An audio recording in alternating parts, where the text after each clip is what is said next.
Hi, Jim. I was curious why Tommy Rogers left the Fantastics and was replaced by Jackie Fulton.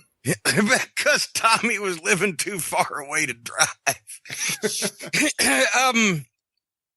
No, actually, for a while there was two sets of Fantastics, because in the early 90s, Bobby and Tommy were still going to All Japan for Baba.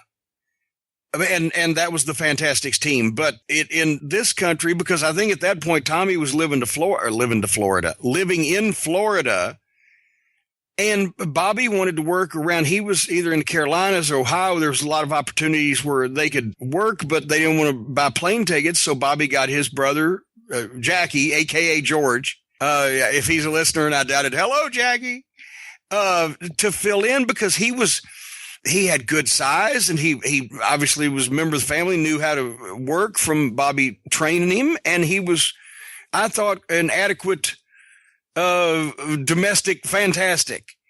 He did good for us in Smoky Mountain Wrestling. That's really probably the biggest run he ever had. And he didn't hang with it too much after that. But that's why there was two sets of fans. And then then when Tommy moved to Hawaii, a lot of that, and of course he hadn't wrestled in a number of years before he passed away because of his hips and his knees and all that other stuff.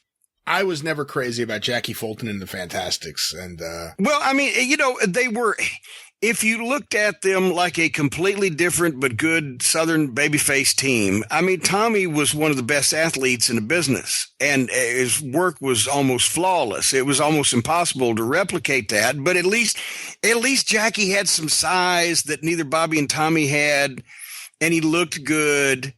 And he was a nice kid that took instruction very well. And, so if you looked at him as a different team, then they had their moments. And I believe in All Japan, he teamed with the Patriot, right? He was the Eagle? Yes, I think so, as a matter of fact. He went over there for a couple years. Also, at the same time, Bobby and Tommy were going as the Fantastics.